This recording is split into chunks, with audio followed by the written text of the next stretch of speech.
One of the most annoying of human traits is self-righteousness. At best, it gets under our skin and evokes dreams of telling off the self-appointed tzaddik. At worst, it descends into fanaticism, extremism, and violence.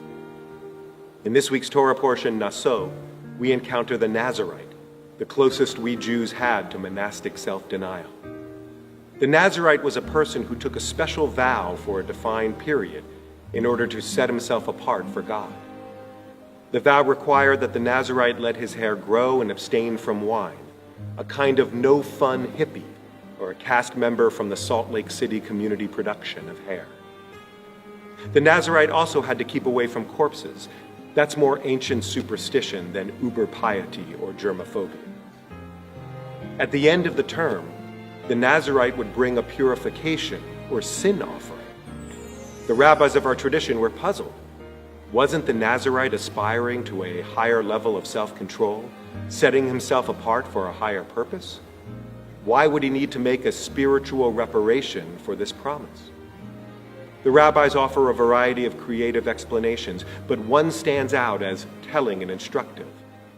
The Nazirite's sin lies in the very act of separating himself from the community, setting himself apart from others as holy or more pious, closer to God or morally superior. The sin of the Nazirite also reflects Judaism's relation to wine as a symbol of the pleasures of this world. Judaism grew to reject asceticism as an ideal. Wine, women, and song, if approached from moderation, enrich life and strengthen a community. For the Nazirite to see God's creation as a temptation to evil is a skewed view of a world made holy by our actions and our attitudes. Certainly there are those who have issues with the abuse and misuse of worldly things, and Judaism views this lack of balance as an illness worthy of sympathy and requiring remedy.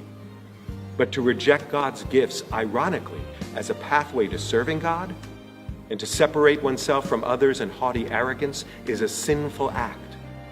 God wants us to celebrate and share the blessings of the world in community with others.